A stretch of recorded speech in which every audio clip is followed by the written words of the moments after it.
On Senators, your daily podcast on the Ottawa Senators. Part of the Locked On Podcast Network. Your team every day.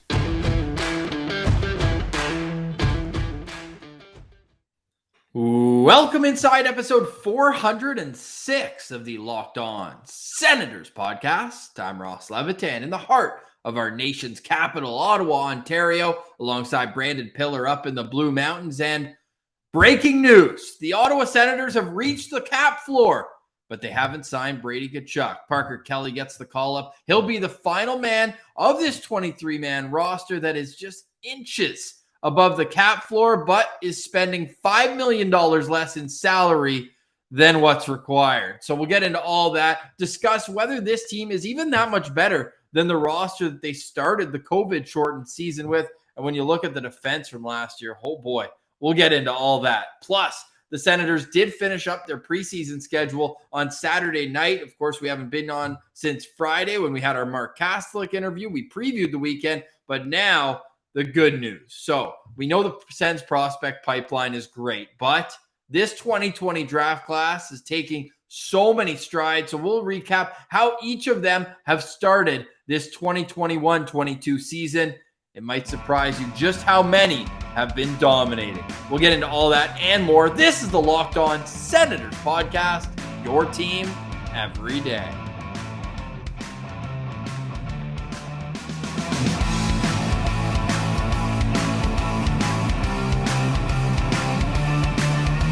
Today is Monday, October 11th at Pilsy. I'm in Ottawa. I'm waiting. You're going to be here on Thursday. We're fired up for the home opener, but I got to say, man, cheering for this team is tough sometimes. Well, first off, happy Thanksgiving to everyone out there listening. Enjoy your holiday with your family and friends and the good weather outside. And Ross, I thought it's Thanksgiving.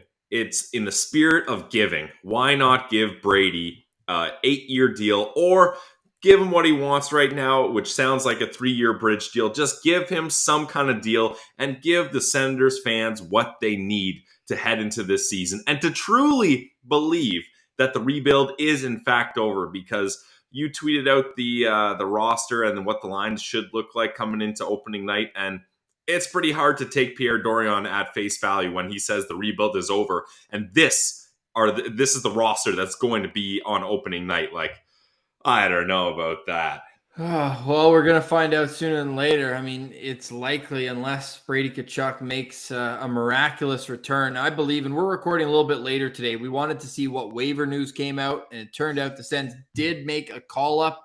Andrew Agozzino, first thing first, did clear waivers, so he has been assigned to Belleville. Parker Kelly, who scored 2 goals in his lone game back, he gets called up. No surprise there. I think that was more a conditioning stint just to make sure he was ready to go. He missed a couple preseason games due to injury. So Parker Kelly gets the call up. The Senators are now cap compliant, barely. I don't want to bore everybody with that. The bottom line is it's just kind of pathetic. They're in dead last in spending right now. They have $20.825 million in projected cap space. They've spent almost $3 million less in cap hit than any other team in the National Hockey League, and they have spent by far the least amount when it comes to salary. So how dare Pierre Dorion tell us the rebuild is over and then roll out a fourth line that has, and again, we're expecting Parker Kelly will be in, but Zach Sanford, Logan Shaw, Scott Sabrin.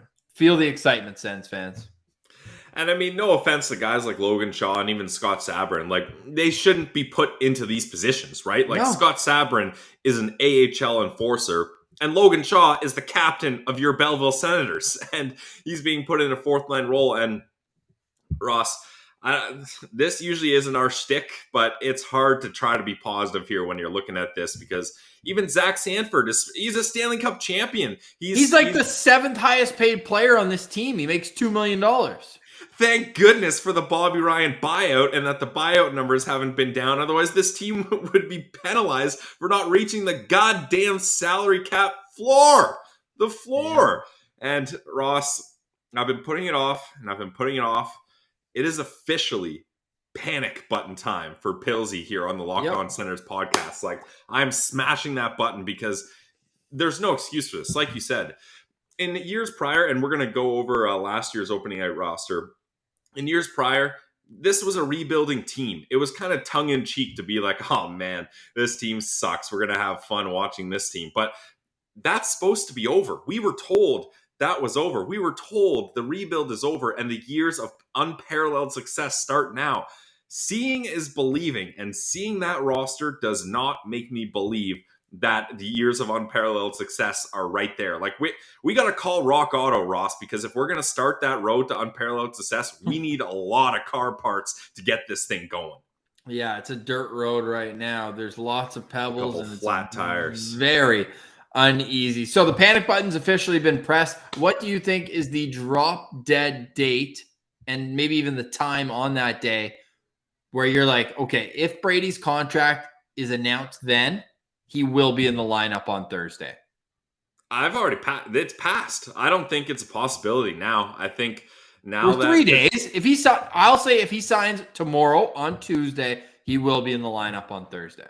But I have no hope. I've given up hope that he will sign. So that's out of my question. For me, right now, Brady Tkachuk will not be there, and I'm just doing what I can to move past that and get excited for Alex Formenton on the top line, because that's about the best excitement I'm going to get. And I am stoked for that, truly. But like, that's a consolation prize when we don't have Brady Tkachuk, we don't have Colin White, we don't have Austin Watson. Like, there are so many pieces of this team missing. And some of like Austin Watson and Colin White really they're not guys that are going to move the needle, but at least they were there to support and add some depth. Now that depth is even questioned. Like, thank goodness they signed Tyler Ennis to a PTO. Like, you never really think a PTO is going to be a saving grace, but here we are. Thank God, hey? Like, what did they do all offseason? Like, honestly, they said they wanted to add a top 6 centerman and a top 4 defenseman. They did neither. They traded away top 6 scoring. What was supposed to be top 6 scoring? Right. Evgeny Dadonov on the Sens may not classify as top 6 scoring, but that was his role, and they didn't fill that hole. Tyler Ennis, don't get me wrong, I'm glad he's back, but he's not going to do what Evgeny Dadonov was supposed to do, and what the value they lost on an NHL roster player there. Now I'm hoping Nick Holden, he looked good with Brandstrom, and if one thing we can pray for, it's that Michael Delzado won't be in the opening lineup. Now it's we're not looking at addition by addition here. We're looking at addition by subtraction as our best grasps at hope and at positivity. So now we're just hoping Brady Tkachuk not going to be there. Sorry, guys. Sorry, Ross. I know you're holding on hope, but I've lost all hope here, and he will not be here. Another addition by subtraction is, thankfully, Austin Matthews isn't going to be there on opening night too, because he would have feasted on this lineup. That's for sure. Austin Matthews' cap hit is $8 million less than all 12 Sens forwards combined. Let that sink in. Yeah. Yeah. Every player that makes over $1 million on the Senators at forward, there's 5 of them right now that are signed.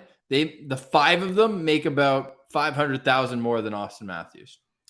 Yeah. This is these are tough times. That's for sure. I mean, we're excited for the atmosphere. We're excited for the game, for the rivalry, but Timmy Stützle live for the first time. Artem Zub live for the first time as well for us. Yeah, after that tease. Exactly. So yeah, there are things to be excited about individually. Like when you're looking at separate guys, Shane Pinto, can't wait to see what he's got. And now that we know he's going to be a part of the NHL team here. So there's some individual things to be excited for, but as a team, and I mean, if you're DJ Smith, like, poor guy, like, this guy went through it all last year. He's done so much work in developing and creating a culture here. And now you don't have your prime example of what culture you're trying to create in Brady Tkachuk. You don't have another example of the culture you're trying to create with Austin Watson not available to you. And it's just like, this is not how this was supposed to go. Like, the Sens, like, new logo, the team's feeling good, fans back in the stands finally, and this is what they're plopping out. It's almost like when a new restaurant comes into town and they have a grand opening and they don't have any burgers or beer on the menu. It's like, well, where are the classics? Where are what we came here for? It's not going to be there. And another thing, you know how it's like draft and develop? That's the whole way when you're looking at rebuilding. And this might not be the most fair stat because guys like Josh Norris and Parker Kelly, even, who was signed as an undrafted free agent, and Artem Zub and Eric Brandstrom. Those guys were all traded before playing in the NHL, you know what I mean? But when you look at this 22-man roster, Pilsy, only 5 of the 22 players were drafted by the Ottawa Senators. You find that to be an egregiously low number? Absolutely, yeah. Especially when, like you said, drafting, developing is supposed to be their bread and butter. But the problem is, I feel like they end up pigeonholing themselves into needing trades to fill spots that they're not able to. And then those trade or free agent acquisition spots don't end up working and only last 8 months, and then it's an absolute disaster. So I don't know. We're gonna ramp the positivity up, and we're gonna be feeling better as the home opener comes up. But this was a disappointing day, to say the least. And we can get into some of the waiver claims, which were going to be shreds of positivity, just glimmers of hope and positivity. And of course, that all went down the drain too. Oh. As everyone expected, Alex Barré-Boulet, who's by far the biggest name on the waiver wire this past day from Tampa Bay. He was a point-per-game player basically since he stepped foot into the AHL. He's an undersized centerman, and he didn't make it far at all. Seattle took him, and I believe that Seattle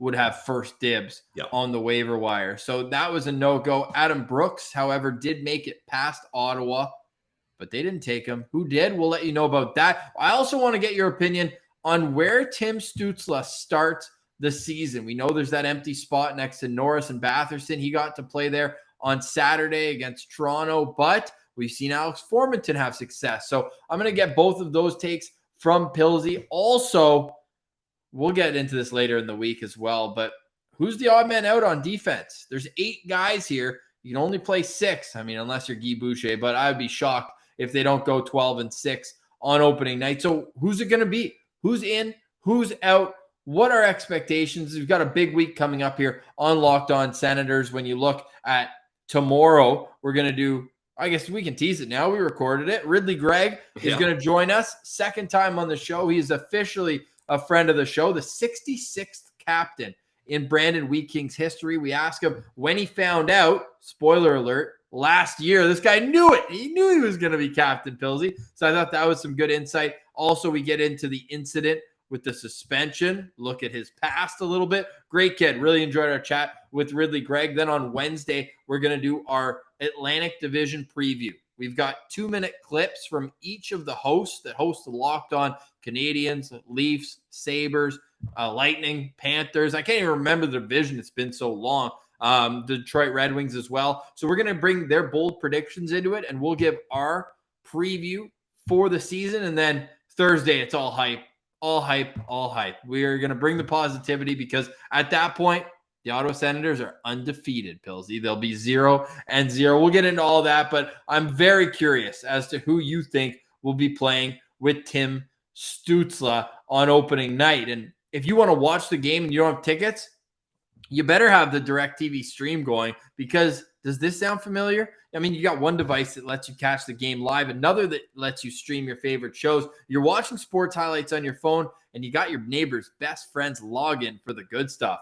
Well, I want to tell you about a simple way to get all that entertainment you love without the hassle. And a great way to finally get your TV together, it's called DirecTV Stream. And it brings your live TV and on-demand favorites together like never before. So you can watch the game with your sports, movies, and shows all in the same place. That means no more juggling remotes and no need to buy another device ever again. And the best part, no annual contract. So get rid of the clutter and the confusion and get your TV together with DirecTV Stream. Compatible device required. Content varies by package. It's directtv.com.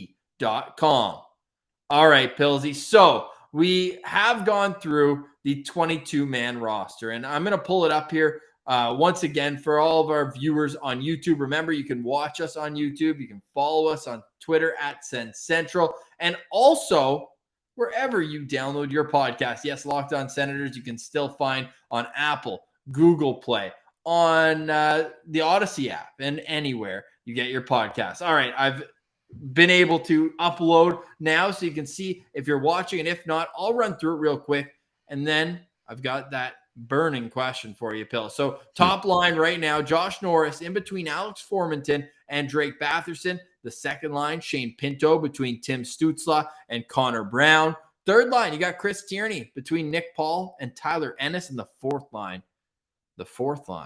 Logan Shaw between Zach Sanford and Scott Sabrin. If any Sens fan had those three names on the fourth line before training camp, I'm going to call you a liar.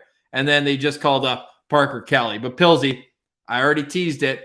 Is this how you would line up the top six, or would you like to see Stützle get that opportunity with Norris and Batherson? I think for the home opener, I would like to see Stützle on that top line. Like, throw the Sens fans a bone here. Like, give us something. Give us load up the top line for the home opener and see if it can get damage done. Like DJ Smith said, this team's got to score goals. It's as simple as that. And you can't spread out this lineup too much. Otherwise, it's just going to get too thin. So stack the top lineup to get things started. And I like that style a lot. And then I also like how he was talking about, let's have an identity line, like a line that we know is going to go out there and really make a statement and shut down other teams' lines. So I would look at getting Nick Paul, Shane Pinto, and Connor Brown as a second line, and then have Formanton on a line with Chris Tierney and Tyler Ennis. Tierney, we know his pace of play isn't up there with Tyler Ennis and Formanton, but he can dish the puck up to them, get them out of the neutral zone, and then meet them hopefully in the offensive zone and get something done there. And then for the fourth line, I would like to see Sanford, Shaw, and Parker Kelly in there. I mean, Scott Sabrin, he did provide some energy up against his old team with 2 scraps there in the last game and sticking up for Timmy Stützle after that questionable hit. But I want to see the shift to Serber in there. He's such a good kid. He's exactly what DJ Smith is looking for in a hockey player, and I want to see the energy brought there. Scott Sabrin doesn't bring that same energy that Parker Kelly does, and with Austin Watson out, we need a guy like that for sure. I know that DJ Smith really wants to keep Nick Paul left wing, but for me, the natural transition is to move Nick Paul to be your third line center and slide Chris Tierney into that fourth spot. That would allow Logan Shaw to move over to right wing, and have Sabrin would be my scratch of the way that the Sens have undone their lineup. And if it is against the Leafs and you do need Sabrin in, if they feel so compelled without Austin Watson, then Logan Shaw would be my second option to sit out on the sidelines. And I would have Tierney, Kelly, and Sabrin on that fourth line. So then, you know, you've got your Nick Paul on the second or on the third line. And I think that just gives you a little bit of flexibility, because with Formanton and Ennis on Nick Paul's wings, I still think you get the power forward game that you want from Nick Paul, but it's in the middle of the ice and he takes face off at better than 50% clip. So that's good defensive responsibility for those two guys too. Yeah, you definitely need that, especially with Tyler Ennis, the power play specialist. All right, pulled it back up. We're going to look at the blue line now. Shabbat Zub, Mete Zaitsev, Brantstrom Holden, and Delzado, and Josh Brown. Pilsy, how would you deploy these 6? Just one more thing before we move on to the defense too, Ross. I'm surprised Agazino didn't earn that spot as fourth line center. It seemed like DJ Smith really liked him. I liked what I saw from him. It seemed like he had good chemistry with the guys on the team. And Logan Shaw, like, I feel like you want your captain down in Belleville to start the season off too, right? So I thought that was a very interesting move to go Shaw over Agazino. But, I mean, doesn't really move the needle too much one way or another. Now, looking down at the defense, Thomas Chabot and Zub, that's your set in stone pair. I think that's been made very clear by DJ Smith, and that's what we've seen on the ice most of the time here. I did not like the Mete Zaitsev line in that last game. No. Like, oh my God, that was just not working out. Zaitsev has not been good this preseason. Which is tough. I mean, Ross, you and I have spent a lot of time building him back up after we crushed him down. So he's making us look foolish here. And then if there's one thing, though, that I'm certain of, it's Michael Delzado. If Michael Delzado is in the opening lineup, then DJ Smith's credibility has gone down a lot, because you can't say we're going to dress the best 6 guys and then have Delzado in the lineup. Like, nope. Two of the 3 new guys brought in. And like we said, that's a pathetic offseason for only 3 guys to be brought into a team that needs so much. And you can't even get Brady Tkachuk done while you have all that time not bringing in other players. I don't know what's going on there. But for Michael Delzado, there has been I can't think of a single shift or play or anything he's done that's made me think, okay, this guy's going to be good. He's going to fit in. He's going to stick around. And then the exact same with Sanford. Like, I haven't seen Sanford do anything that impressed me or was like, oh man, I'm glad we got an NHL roster Stanley Cup champion guy like Zach Sanford on our team here. And obviously the coaches aren't seeing that either. They're putting him in a fourth line role here. Like, he's just a roster player with some salary at this point, which is really, really disappointing. So I don't know. It's just tough when you see this lineup because there was so much potential. It just seemed like it almost seemed like a wasted offseason, no? Yeah, it certainly did. And we kind of took the approach of let's wait and see. But even just through 7 preseason games, it's very clear that this team didn't improve. So you're banking that much more on the internal growth. And there are players with huge potential on this team, Pilsy. But when are you going to surround them with some players who can actually come in and contribute? Like, when Nick Holden is the guy who we have to hold in on to, excuse the pun, but it's absolutely terrifying if you're a Sens fan to think that this group can get them to the next level. They were great at tearing it down. And Holden was the cap dump guy, Ross. Like, that's the guy that the Sens didn't target. He was chosen to be given to them. Delzado and Sanford were the guys they targeted and gave up assets to get. No, they didn't give up assets to get MDZ, but they gave him a 2-year contract, which in free agent terms is sort of like giving up assets, right?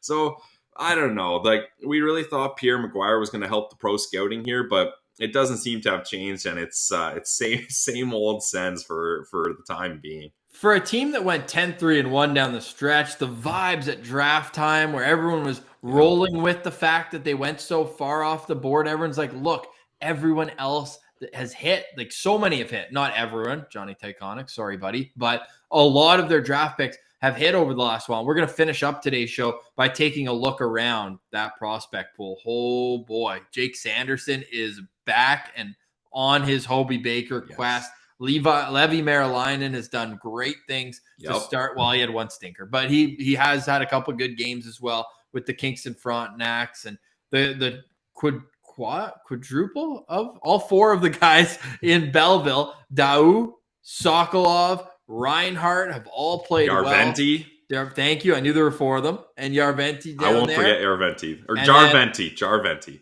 Our boy coming up tomorrow, Ridley Gregg, 3 goals, 3 games. And he didn't get kicked out of any of those 3 either.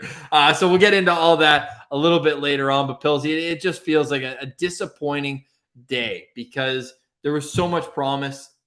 And now it's just like, all right, where are we at? Doesn't seem like they're out of the woods at all. But the good news is at least for the first 2 games, they won't have to go up against Austin Matthews. He's out. We also know that Peter Mrazek will start for the Leafs on Thursday. Pilsy, did you know that the Sens home opener first game, it's the second half of back-to-back for the Leafs? Yeah, true. Yeah, they're up against the Habs. So that at least is another positive as well. But I don't know. You almost hope that the goaltenders were flipped, though, because you posted Peter Mrazek's stats up against the Sens. And he's one of those goalies where he's so hot and cold. But when he's hot, he's scorching hot. But when he's cold, he's freezing cold. And he's been hot up against the Sens. I mean, he was a former 67, so he likes rubbing it in the faces of Ottawa folk, I guess. But, man, that's tough to see. But also, that Leafs lineup, that's a lineup that's looked a lot better in years past. So they're also a thin lineup, in my opinion. Michael Amadio made their team.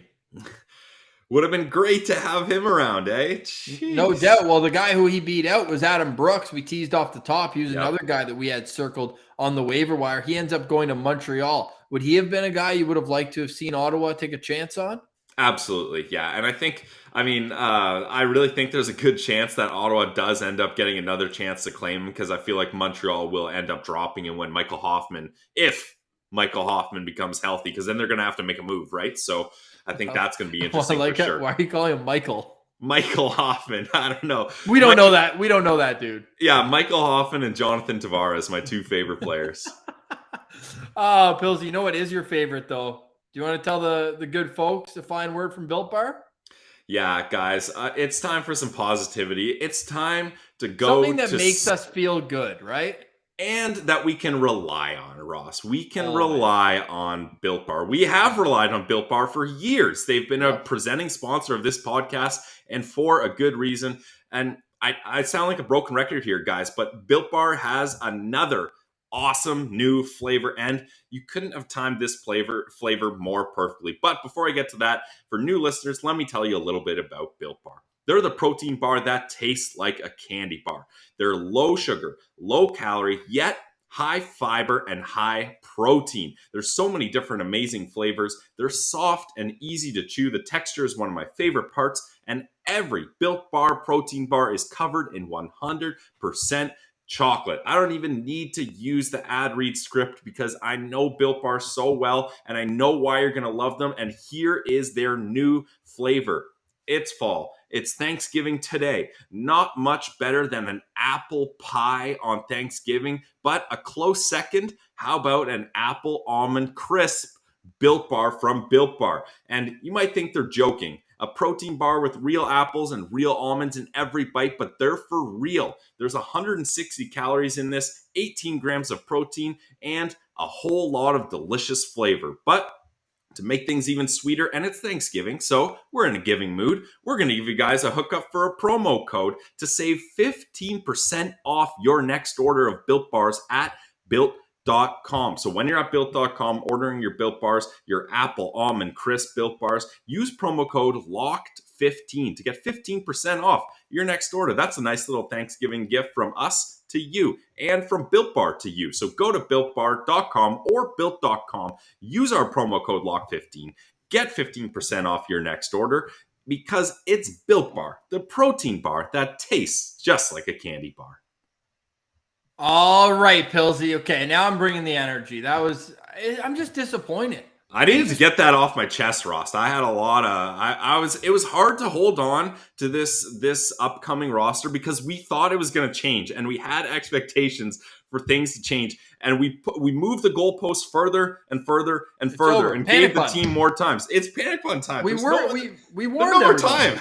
Like, what are we doing here? And unless they sign Brady as I'm driving to Ottawa, I don't have much hope that this is going to happen. And we're going to have to, it's Sens fans' life without Brady Tkachuk once again. It was tough when he wasn't here to start off his career and we were waiting for him, and it was tough before he got here. And now we're left without him once again. Oh my God. Okay, we said we were going to be positive though now.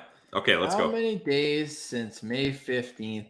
It's been 149 days since the last Ottawa Senators NHL regular season game. Yep. So, and I don't even want to know how many times since there were fans in the building for a regular season game. I'm going to say we're over 600. It's probably about 600 days since that. Well, especially because they ended off with the road trip, right? Yeah, that fateful night in Los Angeles where we got the whole rundown from Noodles. That was awesome when he came on and told us he was calling that game. Gord Wilson as well. We got to get Goody back on maybe later this week or next. So on Thursday, I should say, I mentioned it's going to be a hype show, but we're also going to go over the burning questions leading in to this Senator season. And spoiler alert, but number one is where in the world is Brady Tkachuk? But we know that the draft does have its fruits of the labor from what we've seen in the past with Tim Stützle, with Brady Tkachuk, and Jake Sanderson. I'll let you take this away, but my God, that kid is on a complete mission through 2 games.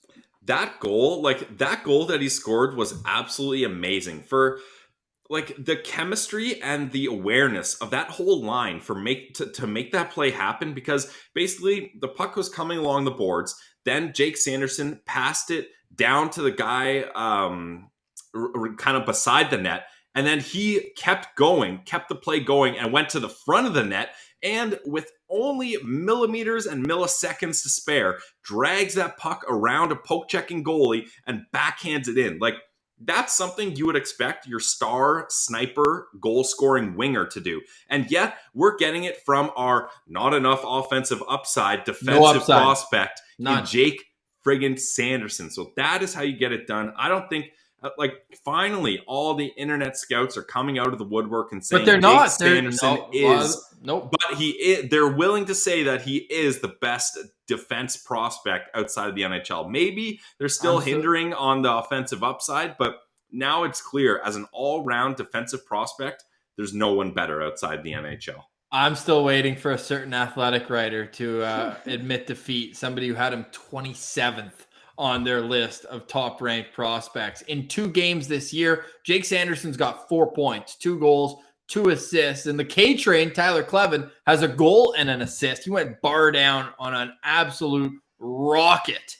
I tweeted out a K-bomb from the K-Train, like how the Yankees commentator used to do it for A-Rod. Yeah. It's an A-bomb for A-Rod, and the Yankees win, all that. But hey, Tyler Clevin, if you haven't seen that goal, go check it out. A complete missile. So good on the K-Train. North Dakota sweeps. And as Christian Wolanin warned us, North Dakota doesn't rebuild, they reload. And they're ready to go. They're looking great. Reese Gaber also out of the gate with 4 points in those 2 games. At Boston University, meanwhile, Tyler Boucher is still looking for his first point. They went 2 games this weekend. They split the series, so they're 1 win, 1 loss, but no points yet for Tyler Boucher. And Pilsy, again, I'm going to pull this one up for anyone who's watching on YouTube, but the Belleville Senators, let's get into what they've done. Or before that, let's finish off junior and college. And Ridley Gregg, we mentioned 3 goals in 3 games, but a couple absolute beauties there too.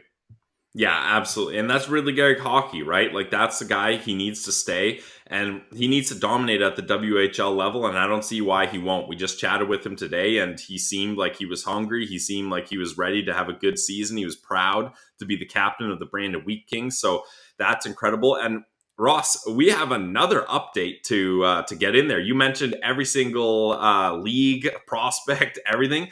Vitaly Abramov in the KHL, he also got himself a goal. So it's nice to see that everywhere other than the Ottawa Senators are being successful. Woohoo! Feel the excitement there. Levi Merrilainen with the Kingston Frontenacs, his 2 games. His 3 games this year. The one terrible one overshadows the 2 decent ones, right? Because it did not go his way. I believe he let in 7 goals. I'm just pulling it up right now. I think this Kingston team is going to take some time, right? Like, you got a starting goalie who's just figuring out North American hockey. Then you got a superstar who's just kind of figuring out the league. Yep. So I would guess their first 10 games maybe is going to be a little sloppy. Wait for 20 plus games, and I think they'll have things figured out. So in his first OHL start, he made 14 saves on 15 shots. That's really nice. But then he allowed 5 goals on 17 shots the next night. And to be fair, maybe give him a night off. He played all 3 games this weekend. He played Friday, then Saturday, then Sunday. Yeah, so that's not a way to start it off here. Yeah, that's fair. Definitely. Yeah, so we'll keep monitoring Levi Merrilainen. Meanwhile, the Belleville Senators, they go 2-0 in their preseason schedule. And I pulled up their leading scorers. And as you'll tell, Roby Jarventi with 3 points in 2 games, including a pair of goals. Igor Sokolov, who only played the 1 game before being recalled and ended up playing with Ottawa on Saturday night. So he only got the 1 game, but guess what? He had 3 assists, the same number of assists that Cole Reinhardt had in the pair of games. Philip Daoust had a goal and an assist, both on Friday night. So again, this 2020 Sens draft class is just looking like it's immediately paying dividends. Because people are saying like, oh, until they reach the NHL, like who cares? But these are positive things happening in the organization already, like a year and a day past the draft.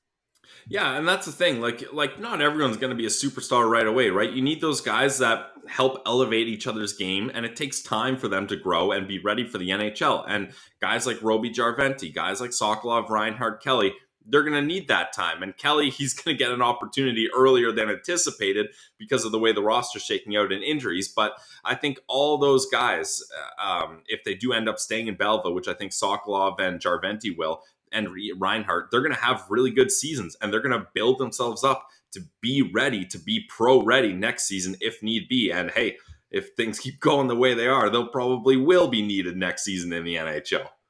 They certainly will. And I think Jarventi's the guy who really jumped out on my radar. Nice. As a guy who can take that next step, because I was a little turned off by his experience at the World Juniors, but he did score well in the Liga overall, although a bit streaky, as you'd expect for a sniper. But now, I mean, we're counting preseason games, right? But he had 4 points in 3 games last year. So now he's up to 7 points in 5 games at the AHL level. So I've got him circled as well as a guy who can really make an impact this season. We also already mentioned that Parker Kelly scored 2 goals in his lone game. So let's keep an eye on him as he goes to the NHL. And Rourke Chartier, who I believe is going to wear an A for Belleville this year. He seems like an undercover AHL one-way contract, but guy had 12 shots on goal in 2 games, Pilsy. So we got to keep this guy in our at the front of our brains here for a little bit to see if he can be a number 1 center down there, right? Because they're kind of missing that right now. You see how thin the depth is at the NHL level. So that trickle-down effect is real down in Belleville. And let's see what Chartier can do in the meantime. All right, Pilsy, what else do we have here before we sign off and hopefully gain a little more positivity as we go into tomorrow? Yeah, well, that's the thing. Like, there's lots of good things happening outside of Ottawa, and you got to look at the Belleville team. And this is all good and well, but like, this was fine the last 3 years. Now we're supposed to be excited about the Ottawa Senators, and anything else that happens is gravy, is a bonus, right? Like, highlighting Jake Sanderson's play, highlighting Ridley Gregg's play, highlighting Roby Jarventi's play should have been extra positives we were talking about today, not the lone positives. So I think that's where it's tough for sure, but the growth is there. I think these kids are all on the right path. We're excited to see them. And you know what? Either way, I'm just so ecstatic that, like, hockey aside, that the world is getting kind of back to a normal place, and that I'm going to be with you, Lalim's Martian, Sens Central citizens, Sens fans. I'm not really happy to be with the Leafs fans at the game, but it's great that they paid for tickets and gave Melnick some money. But it's great that we're going to be back in an atmosphere, because we had chills at the preseason game, Ross. Like, opening, we got chills when Ridley Gregg scored that goal. We were one of the 6 people that stood up and cheered at the Canada Life Center, but it just felt good to be back. So if we're going to end things on a positive note, it's so great that the NHL starts tomorrow. Like, sure, your Ottawa Senators don't start till Thursday, but NHL regular season is back. Fans are in the stands. It's at a regular schedule. We're getting some normal aspects of life back here. And for that, I'm very thankful. Tomorrow night, it's the banner raising for the Tampa Bay Lightning again as they host the Pittsburgh Penguins. That'll Coop be extension 7:30. Am I right? I'm remembering, didn't Tampa win like 7-0 last year on opening night against Boston after they raised the banner? I wouldn't doubt it. Yeah. That's a team that'll do that to you. So are you bringing back Pilsy's parlay of the day tomorrow? Pilsy's parlay of the day will be back when we have a bet online ad, and we'll see how it goes this year. I learned a couple lessons last year. I think definitely there's going to be a lot of ups and downs this season. And hey, you know what? If you want to fade Pilsy's parlay of the day, I don't mind at all, and I wouldn't even blame you. But the most important thing is getting in on the action and having some fun. The Tampa Bay Lightning have won 8. They've won 8 straight first games of the season. So there's R.I.P. Pittsburgh.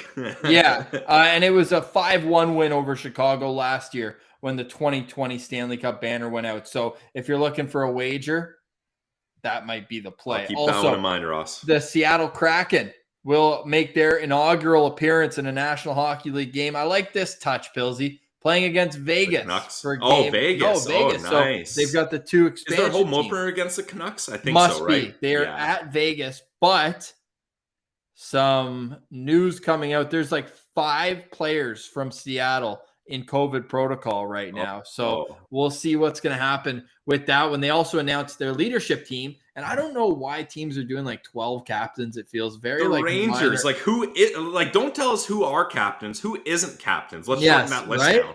Right. So what we will say, the Rangers don't have a captain. Shout out Mika Sens abroad. Mika Zibanejad signing an 8-year contract, $8.5 million AAV, all signing bonuses except for $1 million base salary per season. So do with that information what you will. But Mika Zibanejad is locked up in New York through age 36, and that's just what you have to do when you want to keep your star players. Is you got to give them term and trade protection and salary bonuses, or at least one of those 3. Yeah. Right. Okay, that being said, Mika was in the running, but did not get named captain. He will be one of the 25 guys wearing an A on the Rangers next year. But the Seattle Kraken, they have their first captain as well, and it's Mark Giordano. So no surprise there as well, Pills. Yeah, I love the move from a PR perspective. I thought maybe they would give it to someone who they could like pencil into the lineup a lot longer. I think Giordano only has the 1 year on his contract, right? And it wouldn't be that crazy if he retired after. So I thought that was an interesting move from a hockey perspective, but it makes a lot of sense, right? Like the guy was the captain of the Calgary Flames. He's exactly the kind of leadership and the example, like going from the East Coast all the way back up. And I think he went to Russia even. Like he was on like a 3-way contract. So like This guy exemplifies what it takes to grind and work and to get to a level where you're a great leader. So great choice for them for sure. 100%. So leadership teams are getting announced. Does that add an extra layer of awkwardness for Ottawa that the guy who everyone expects to be the captain, he's already an alternate captain last year, is not signed?